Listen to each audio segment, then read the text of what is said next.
Thank you all. And when we were invited to this by Kayla and the team, we were honored. And then when we found out that Alicia and Little Space Studio were the hosts, we were ecstatic. And then when we found out that John wanted to speak on and introduce us, we were again just heartwarmed of the connections and the community that we're trying to create and the impact that it's having. And then to come into this space this morning, which may feel just kind of seamless, because that's what Alicia and her team did in working with Creative Mornings. But if you aren't aware, there's another area on the other side, right, where there's a TV, and if you need a break, you need to take get away from the group a little bit, you can watch the live stream. Is that correct? Yep, with the captioning. So part of what we do is, as Alicia mentioned, is we're all about helping audiences and people know that they can participate in the way that they want to participate. And so I encourage all of you to do that today as well. So I will not be offended if you get up and leave. I just going to put that out there. If I leave, you might be offended, but I'm going to stay here because Misty's going to keep me here. And the thing that I want to say also about Creative Mornings is not only is the timing fabulous with inclusivity, but their openness to think about doing things differently. Taking an event that you've had a lot of success over, I don't know how long it's been in operation, but 4 years, and to say, oh, sure, we'll think about ththings differently. That's the sign of a creative who's open to learning, and we really appreciate that. So, good morning. I'm going to read this because what happens is I have so much to say, and if I don't keep myself on track, I'll be here for a lot longer than I should be. But I want to thank, as I've been saying, the folks at Creative Mornings for inviting us, to all of their sponsors, to Alicia and her team for hosting, to John for his gracious introduction, and to Comfort Research and Big Joe for this fun furniture. So even if you're in the back and you want to check it out, come on up, no problem. And for all of you for taking the time to be here today. I know all of us live very busy lives, so I'm really happy that you're all here. I'm here to talk about the importance of incorporating a disability lens into your work, just as John and Alicia and now Creative Mornings have been doing, and our collective responsibility to tell authentic stories about disabled people. My name is Jill Vinn, as you know, and I'm the co-director of DisArt. My colleague, who is not able to be here, sends his regrets. He's just had kind of a sick week and needs to stay at home and rest. But rest assured that his influence and ideas are present, and that we have both been looking forward to sparking a great conversation with all of you this morning. So if I say we instead of I, it just means that I'm so used to him being next to me and part of this conversation. So while he's not here physically, he is here in the ideas and the work that I do. So today I hope to unearth some of the unintentional biases and preconceived notions that many of us have about the lived experience of disability and the disability community. It's these biases, which are most often the result of media images and stories, that end up informing the ways in which we approach, portray, and talk about disability. We believe the act of creativity has the power to transform our preconceived notions into more accurate representations of what it means to be disabled. Disability is a complex life experience. Sometimes you think it's real simple to do things, but it's actually very complex, and it's that complexity that DisArt loves. It's the discomfort and the conversations that come from this work that kind of drives us to do it more. So if at any point as you move through and you think about disability and disability culture and your role in increasing the participation of people in our community, it's okay if you're uncomfortable at times, because that's part of learning and growing. See, there I went off track. But it's important to make sure that we neither misrepresent or neglect representing a group of people that, according to the World Health Organization, makes up 15% of the world's population. And that's only people who identified as disabled. Think about all of us who have different experience along the spectrum of disability experiences, from social anxiety to nervousness, to whatever makes you uncomfortable, to a temporary injury, whatnot, a learning disability, right? So that number would even be higher. Anyone who's aging, complications of aging, there's a lot going on there too. As such, this morning is not about offering a checklist of do's and don'ts, a set of ratios and rules that will make your work accessible or more inclusive, nor am I going to offer you definitive answers about how to do creative work that accommodates everyone who falls under the umbrella of disabled. Instead, I want to take this opportunity to add a lens of complexity to your thinking about disability as a minority cultural experience. More specifically, I would like to engage in a conversation about the value of incorporating a disability lens into your work. I hope that by the end of our time together that you will consider how a greater understanding of disability culture might help you become an even more successful and effective creative than you already are. We encourage you to question what you think you know about disability and to be critical about the images and messages you have consumed over the years regarding disabled people. This process should be fueled by your creative lenses and will take time. So be patient with yourself and those around you. Trust yourself, while at the same time recognize that as cultural influencers, you have the opportunity to shape and encourage the imaginations of your audiences. This is a powerful position. Insert some kind of superhero movie line or something there, but one that makes you both gatekeepers and storytellers. So as John said, DisArt believes that expressions of disability cultural identity can transform society from awareness to understanding to belonging, creating a community that enjoys the full and equitable participation of all disabled people. Awareness, understanding, belonging. Let's start with awareness. We believe that we must first become aware and acknowledge the existence of a disability culture. This is not something we've learned in school or something that we typically talk about, and it's something that I was not aware of until about 5 years ago when I started this work. It's one, a disability culture shares a history of marginalization and a desire for equality. The black and white photo here was taken in 1983. It is a picture of a group of disabled activists lined up at the front end of a march for disability civil rights. Members of the group are carrying a white banner that has a quote by Martin Luther King Jr. printed on it. The quote says, "Injustice anywhere is a threat to justice everywhere." There are different disabilities and cultures represented in this photo. This photograph, which is likely to be unfamiliar to a majority of you, helps us become aware of a culture whose history and existence has not been broadly shared or understood. DisArt believes that disability is intrinsically connected to a person's identity and thus dictates their life experience.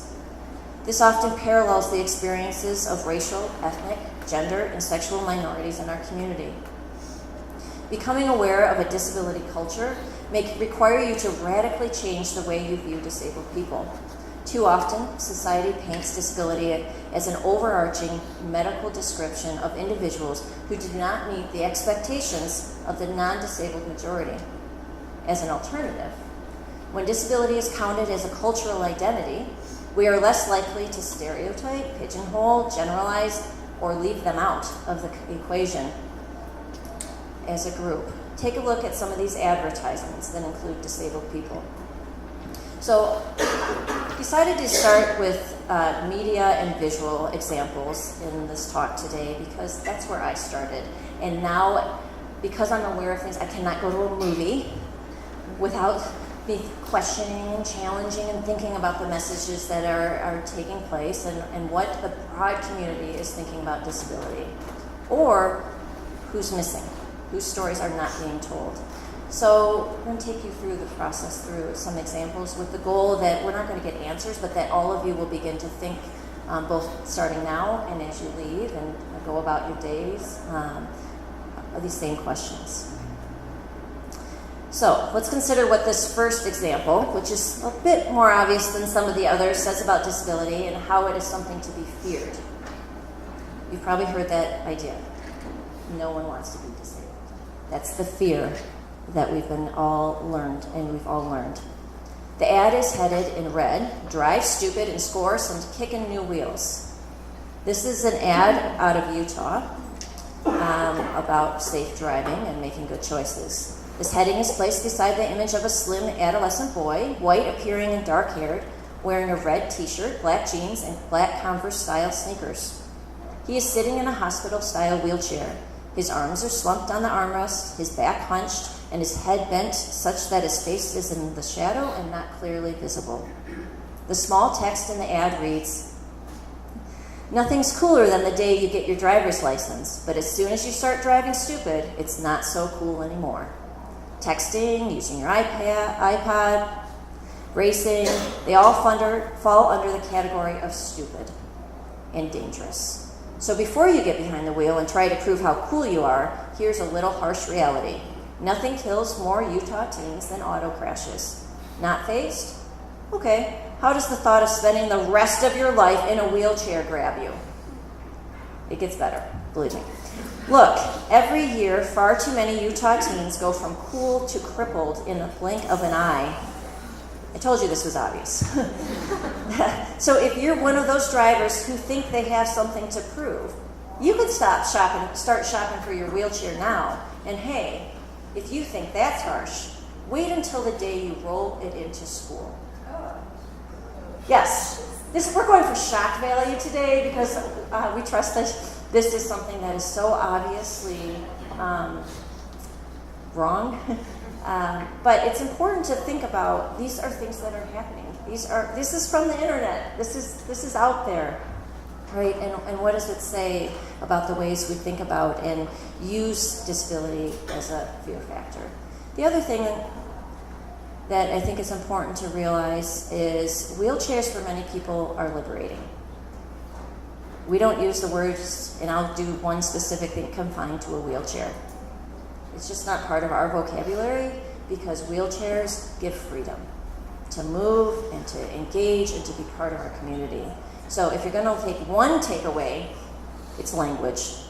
The language we use is really important, and it's okay to get it wrong, but it's more important to just think through it and check it out. So fear. So let's move on. Next up is a slide this is from We're the Superhumans. Some of you may have seen these ads from the 2016 Paralympics in Brazil. Really high quality, well done ads, but there's something to think about this. The ad on the screen is a photo of 8 Paralympians of various abilities from Great Britain. All the models appear to have game faces on as they stare directly at the viewer.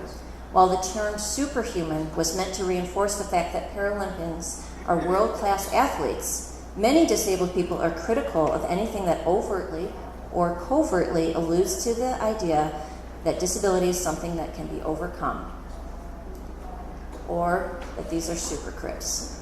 Just Google it. Super crips. Understanding. This is when we move from knowing that the disability culture exists, which not everybody who's disabled chooses to be a part of. That's a choice, to identify or not.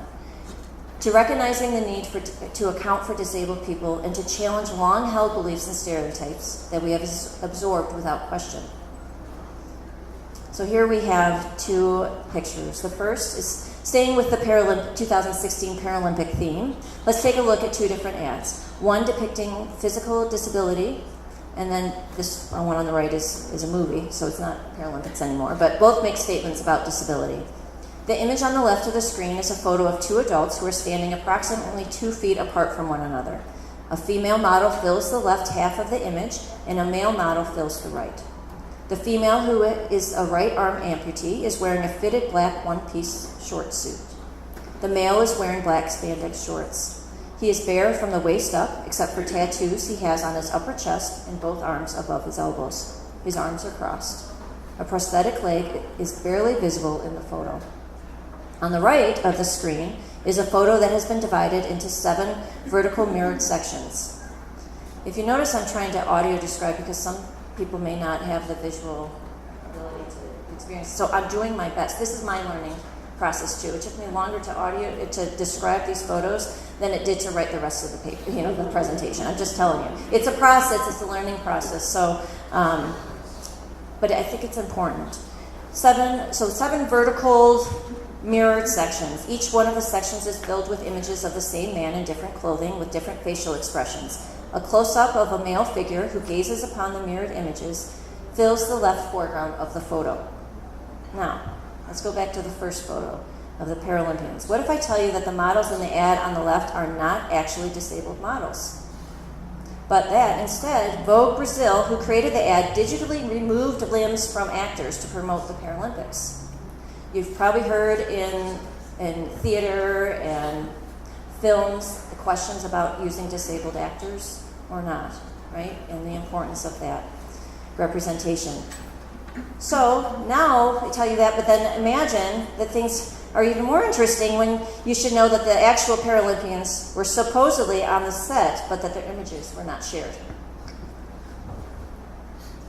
So, and how about the photo on the right? This is an advertisement for the movie Split, in which the main character has 23 different personalities and is depicted as both, scary, terrifying, a killer.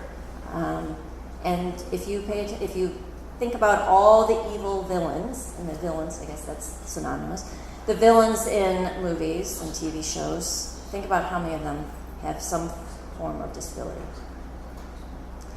So what does this representation communicate to us about mental disability? What do both of these communicate about our acceptance of disabled people and the value placed on their inclusion in our communities? Rain Man. I love Rain Man. I don't know if most of you may have seen Rain Man, but okay, so here's a 1988 movie, Rain Man. The movie poster, which has the word Rain Man written across the bottom in large white capital letters, is a photo of Raymond, played by Dustin Hoffman on the left, and Charlie Babbitt, played by Tom Cruise on the right. They are walking together along a concrete sidewalk that is lined with a row of trees. Rain Man is likely to be a movie that you're all familiar with. What has Raymond's character taught us about autism? This was the first film to have a lead character with autism. As a result, this film successfully raised awareness about autism. But how has this depiction continued to fuel a stereotype and pigeonhole a whole group of people who have autism and generalize what it means to be autistic even today? Greatest Showman. I actually love this movie. I don't know. Let's move on to something a bit more contemporary. On the left of the screen is a movie poster for The Greatest Showman. P.T. Barnum, who is played by Hugh Jackman and is the main focus of the poster. He is wearing his circus costume and a huge smile. In the background are dancers flying in the air together along with a female singer. On the right of the screen is a close-up photo of the bearded lady from the movie. She has dark curly hair that has been pulled up into ribbons on top of her head, a trimmed mustache, and a full curly beard. She is wearing a purple and blue dress and makeup to match. Okay, so on the one hand, I go to this movie and I just want to enjoy the movie and I can't stop thinking about all the messages that it's doing. So that's the curse that I'm trying to pass on to all of you. Just saying. But it creates great conversations. I can't tell you, we went to the show, my whole family would come back and we're all like having a conversation with a 11, 13, and 15-year-old about disability and the messages that this movie has portrayed. Okay, P.T. Barnum, what do we know about him? In the movie, we see him as a superstar. He loves all disabled people. He's all about community, right? Let's see what the reality says, what the history books say, right? So we know Hollywood sensationalizes, but there's a reason for that. The other thing that I noticed while I was watching the film is that all the disabled people were very easy to look at. She's beautiful, right? She's bearded and she's beautiful. Just going to leave it at that. It's really interesting to me to think about that. So neither of these portrayals in the photos or in the movie itself are authentic nor tell a complete story of the disabled experience during that time. I encourage you to take time to understand the stories that are being told to audiences for this movie and any movie, TV show, or advertisement that depicts disability either positively or negatively. Just be critical. Just be critical. Think through it. I encourage you to ask and answer your own questions. I personally am interested in knowing why there are no visibly disabled people included on the poster with Hugh Jackman. I don't know. I bet you we can all have some ideas of why our society, why that's a best sell. So you might recall that earlier in this presentation, I said that it is important to make sure to neither misrepresent, which is what we've been seeing in the previous photos, nor neglect to represent the disability community. Take a look at this Visitors Bureau video from Indianapolis. It is meant to attract people to the city, but take a look not only at who is represented, but also who is not. There is an absence of visibly disabled people, seniors, or anyone else who does not fit the ideal participant in a thriving city. This goes on for maybe a couple minutes, and Chris and I, of course, we watched it very closely, looking for any signs of disability. Now, of course, there are invisible disabilities, and we can't make assumptions about that. But look at other tourist sites as well. Belonging. This morning I've used photos and ads to help all of us increase our awareness of the disability community and the ways in which public images shape how society perceives the experience of disability. As we observe, contemplate, question, and understand our own perceptions of disability and their origins, we can begin to move toward belonging. In order to fully understand belonging, we must first consider what it means to be alienated or disregarded. DisArt works diligently through exhibitions, fashion shows, talks, podcasts, and consultation to help our community move from awareness to understanding to belonging. We believe that belonging can only begin to happen when we begin to collectively account for the disabled people in our community. We work to account for the disability community in everything we do. Say we work. We're still working. All the things we do we call experiments. And we're always trying to get more information and always trying to grow from that. We make an effort to listen to the voices of disabled people. We give disabled artists and individuals a platform for expression. We create access standards for events and exhibitions, and we encourage interactions and conversations to take place between disabled and non-disabled people. Both Alicia and John, who we have worked with on different projects, understand what it means to account for the disability community. And we have other partners in this community as well who we could say the same thing. We are definitely in this together. We call these the ripples. Our goal is to present, and you become the ripples. Most recently, John and his team at Conduit made sure that access and aesthetics were given equal weight when designing our new brand, and we couldn't be happier with the results. So all of you get to see it for the first time. What you see here are the 3 new logos for each one of the main aspects of our organization. DisArt, which includes exhibitions and productions. Dystopia, which is our podcast and educational platform. And Discourse, which is what we are now calling our consulting and coaching services. Accounting for disabled people in our branding and our storytelling and our programming is all part of the process. And it took a little bit. We didn't get it right at first. But you've been through the same education that I'm doing today, and we got to what made sense for us. But we're not the only organization to do this. The 3 photos on the screen are of 3 drag queens that are part of a collective called Drag Syndrome, based in the UK. Each one of the models has created distinct looks for themselves and has experienced what it is like to belong, what it is like to be accepted for who they are rather than what others assume they should be, or what they're capable of. All 3 look confident and proud. I found an article from 2019 in November. There's tons of articles on drag syndrome. There's another one to Google.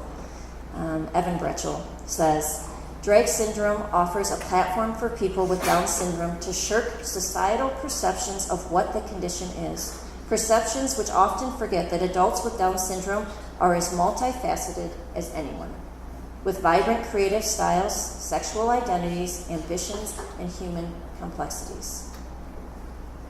Think about what we have been told or think we know about people with Down syndrome. Does this match? The image on the screen is a photo taken by an Art Prize staff member just prior to the start of DisArt's 2016 fashion show that took place at Rumsey Street in collaboration with SiteLab. There are 11 models close together in this photo. dressed and ready to go on the runway. Everyone is looking in different directions. Everyone is doing their own thing. It is not a posed photo, and yet everyone looks like they belong. DisArt wants Grand Rapids to be a place where all people, disabled and non-disabled, know that they belong. Your job as a creative community is an important one. Your job is to tell the stories and to design a community that accounts for the full and equitable participation of disabled people. Your job is to make sure that disabled people know that their participation is not only expected, but necessary and wanted. This is not an easy job.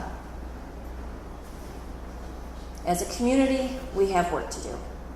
DisArt was asked here this morning because Creative Mornings knows that inclusion is imperative to a healthy community, and that your awareness of the disability culture, your understanding that disabled people have value, and your commitment to helping account for everyone will get us all closer to creating a community where disabled people no longer have to wonder, but rather know that they belong. Thank you.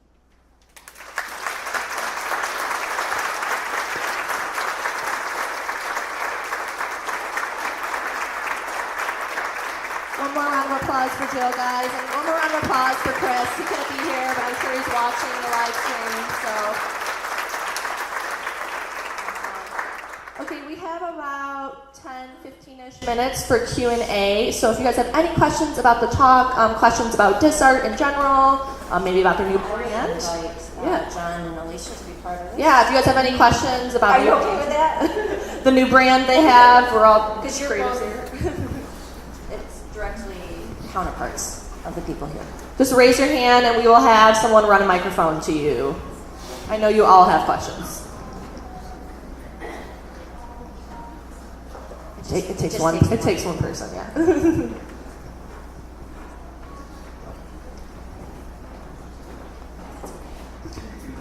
There's been like a lot of new businesses and development going all across Grand Rapids, like on Bridge Street and Wealthy Street. Have you guys found yourselves involved in any of that, to be consulted on how to make some of these new spaces that are being retrofitted to open days more accessible? Or So no, we have not. At this time, we have done most of our work with Alicia. We're just growing. So let's say no, not yet. There are some organizations and businesses, for-profit and non-profit, that are interested in thinking with us and thinking about the philosophies that we use. We do not work in the bricks and mortar and the architecture and that area. We're more in the experience and the design. So we're hopeful that that's where our organization will grow and allow us to be more sustainable as a business. So I think I saw a couple over here.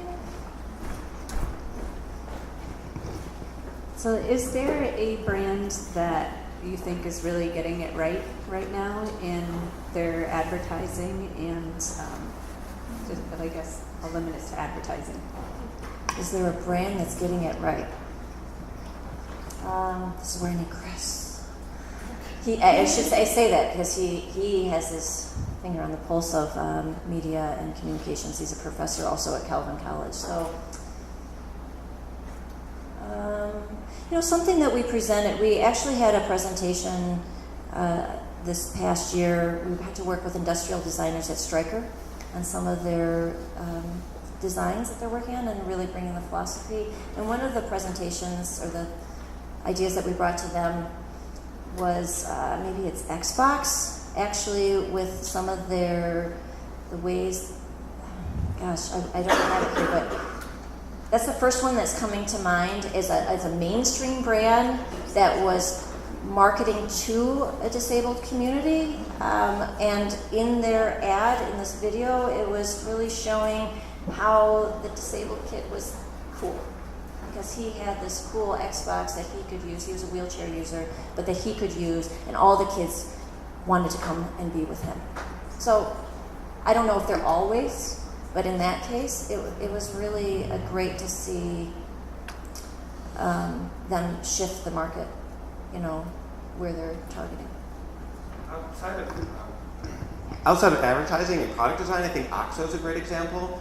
And I think we talked about this because it's something where we think about something like ADA standards, and they tend to be the bare minimum of what it means to make a building accessible. And it's not a great thing, it's just you can get in the door, maybe.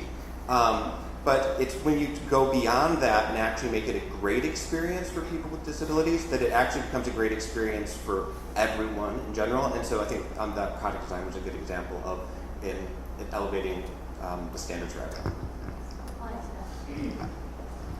So I think something else to just to add on to all of these comments is there's a lot of seeds being planted right now. So you may not see a lot of accomplished product out on the market or examples being done right now, but a lot of these conversations of designing for everyone are blooming within the last couple years. Like, it's really a strong push that's very, very recent. So consider that a lot of seeds are being planted, and a lot of development meetings I've been in, people, whether it's designers or industry, any level, they're really making an intentional effort to say, well, how can we do this better? And they're trying to figure it out because they've had a standard for such a long time, and now they're trying to shift that. So that's something that you can kind of keep an eye on now that you are so much more aware from this talk. I had a question about the brand. You mentioned that the new brand, that there were some steps that led up to it, that it wasn't as accessible, or that there were perhaps some roadblocks that you hit. I wondered if you could talk a little bit more about that. If I could talk about our old brand, which we have loved, and then the transition, maybe John, you can talk about some of the things we thought about the new one. So our old DisArt logo was created by the Image Shop, and we love working with them, and we love the work that they did, and it served its purpose. It was meant to be, it's a D and an A, kind of where that comes together, where disability and art comes into a conversation, and that conflict and that complexity that we talked about. What was interesting is that when we created that with them, we weren't thinking about the things that we're thinking about now. So we had our first event, large event, was a festival in 2015, which we're not doing a festival, so that's not what we are, which is what some people think. Because that doesn't honor the disabled experience. Just 15 days of nonstop events and activities doesn't work. But someone that we very much respect and is on our board and was brought an exhibition from Liverpool, England to be part of that, she said, your logo is not accessible to people with visual impairments because of the lines. Your program that you made that overlays words over, a background that's, has texture or something to it, is not accessible to people with visual impairments. So back in 2015, we're like, oh crap, why did you have to tell this in the middle of this, but we appreciate that. The other thing that we did, slight tweak that people wouldn't have noticed, is that we went from all capitals for DisArt in our first initial word mark and logo to now it's a capital D-I-S, capital A-R-T. That's also for visual, making it more visually acceptable. And then John, when we got to you, John was brought in, they gave us a studio grant. So thank you, to Conduit, and their generosity in our community is well known. But John started thinking about with us, it was initially just on our discourse, which they came up with the name Discourse, but then naturally started to think about our whole brand as a family. So I'll let you take it from there. Yeah, so we started trying to figure out like a for-profit model that would allow for DisArt to bring the knowledge that they've built with festivals and exhibitions to the business community. And so how can you carry on those stories? And so much of what you do isn't like a formulaic, like everyone that you work with differently. And so so really the word discourse came out of that because it's a discussion and you're figuring it out with them and for their unique needs. That just kind of built the idea of how can we create a system that has three brands that can work well together. And in the brand standards, we really focused on legibility and aesthetics and how the two can play together really well. And we can't wait. We've only given you a tease. We can't wait to show you more.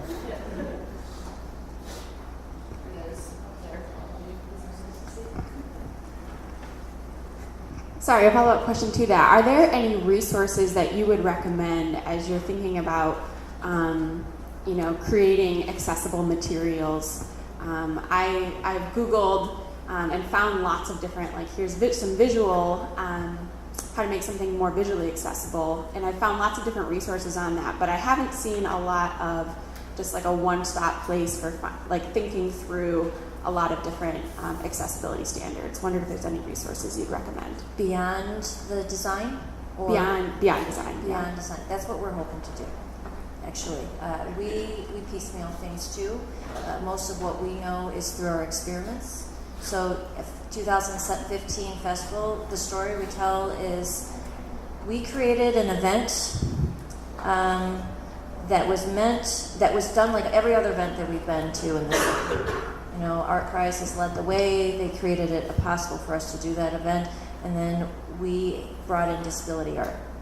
That does not create a disability event or an inclusive event. We added sign language interpretation, Misty, and we did, we made sure people could get through the doors, but we realized that we didn't account for the people that we wanted to show up. And so in 2016, when we had our fashion show in the partnership with SiteLab, and all a while, if you know Paul Amenta with SiteLab, he's just an incredible person to work with and always thinking and growing. And so he was part of our 2015 work and helped us develop an exhibition gallery space there with local artists. But then when he would work on his spaces in the site-specific work that he was doing for our Art Prize, he started to think, okay, with him, how can people experience this? All your things are inside and they're stairs, or all your things are outside and it's not accessible. And so that's where this really began. And then when we created the 2016 fashion show, which was on a ramp structure at Rumsey Street, we really started to think about access as part of the production budget, for one, and a production thinking. So who was our audience? We had a sign language interpreter there. Not only were they in front of everybody, but if you need the sign language interpreter and she's moved over a bit, you'd have to sit right in front of her. And so for our 2016 fashion show, we said that's not going to work. We had lots of monitors in the audience. We had the sign language interpreter projected on one of the side buildings, because it's art too, so that we could give freedom of movement for the people that we wanted to show up. And so that's just where it starts. So for us, it's a mind shift. And you'd be surprised how much you already know. You're creative people. Disabled people are creative people too. That's the reality. If you are disabled, you have to always be thinking creatively about how to manage your situation in your day-to-day life. So inherently, that exists. So if you can bring the two worlds together, if you're not a disabled person, you have the capacity for empathy, but for also to think about, okay, what are those solutions? We're not telling Alicia what she should do and how she should do it. She's figuring it out. We didn't have anything to do with the setup. Nothing. We didn't have these little, this welcome path and things like that. That's her own creativity, and that's what we encourage. That's why I didn't give you a lot of answers, more of a lot of things to think about, is because I think you have the answers. And if you don't, seek them out with other people, have those conversations, start to figure out how to engage with the disability community, and you'll be surprised what you can come up with. Oh, yes, we're working on something. Thank you so much for those comments, by the way. I want to add that, I want everybody to be encouraged that it's a very trial and error experience to try to design to be more inclusive from an accessible standpoint. There is no central resource right now, and I think that's a huge reason why DisArt's message is so powerful. So hopefully someday we're working towards that point of having centralized resources, or even just having it being the foundation of any type of design. But until that point, find blogs, there's amazing disability content creators that just talk about their experience and feel comfortable enough sharing that. And that I've gotten a lot of tidbits just from looking at their blogs or their vlogs or things like that. So I would just go out and experiment. You'll find a lot of nuggets that way. Yeah, we have learned that you can't be afraid to fail. Where our opinion is that if we are trying and we're putting our best effort in and we're open to feedback, then we're doing what we can. And then each time we do it, we work on getting better and better and better. I think we have time for one more question. Yeah, so as designers and makers, a lot of times we get in this mindset we're creating these experiences and we're just like, okay, what's our ADA compliance score? And it's like that's the focus, is the score and like hitting requirements. What are some practical ways that we as design teams can kind of shift that mindset from like, okay, we need those scores or whatever, but how can we shift to like, okay, these are real people, and how are we interacting with them, and how are they interacting with the experiences that we're creating? I think you can speak to that, but I'll say one thing, and then if you want to finish. The first thing is, as John said, that's a minimum. The other thing is to realize that ADA was put into place 90s, and for physical access, right? It was a wonderful thing because it legitimized a whole community of people and created that's why we refer to it as part of the disability culture. That allowed that to happen. So there's a real gift in that. But first to say, that's just our minimum, and that's not even touching all the people. And if we really, truly want to engage audiences and send them messages, I mean, today was all about your communication, right? The role that you have in communicating is, like I said, a powerful one. And I don't know what else to say except it's the right thing to do. And the other thing is once the curse, you weren't forewarned, but once you are aware of this, it's really hard to go back. It's really hard to say, that doesn't really matter.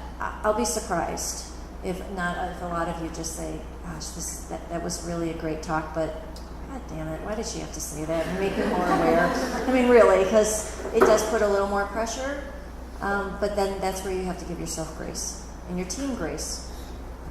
And also, I think to that point, there's only so many assumptions that you can make, even if you're trying to be very empathetic, you have to engage with your audience. Yeah, we are making assumptions that the brand is going to work. You know, and in the future, when we have a bigger community, we can really test that out. We're still going to test it out, right? We're going to see, we're going to be feedback, and we're going to be willing to be fluid in that. Same thing with websites. We're working on thinking about how to make our website as accessible as we can. Well, in order to know that it's accessible, we have to get people with disabilities to try it. And so inviting people from the community to give feedback could be another good place to start. A quick comment too, and when I say this, I'm not coming from any particular sense of expertise. Obviously, I'm a long learning just with you. It's just a matter of trial and error, success and fail with anything that I've done with the studio so far. But what I will say is that something I try to do when I try to design inclusively is I consider the range of every type of person, accessibility, ability, background that could possibly interact with this product or service that I'm trying to design for. And so understandably, there's some products or services that will have a certain range, maybe more narrow or wide than others, but to design I see it as the opposite of going from like what's the bare minimum over here, let's try to elevate that. I try to go for the widest range possible and then see what's realistic from there. So that's just a mindset that I try to take on. We do that with events too.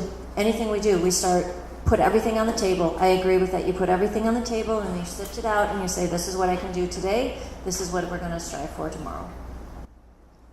Awesome. Okay, let's give them all a round of applause, guys. Thank you, Jessar. Thank you, Alicia. Thank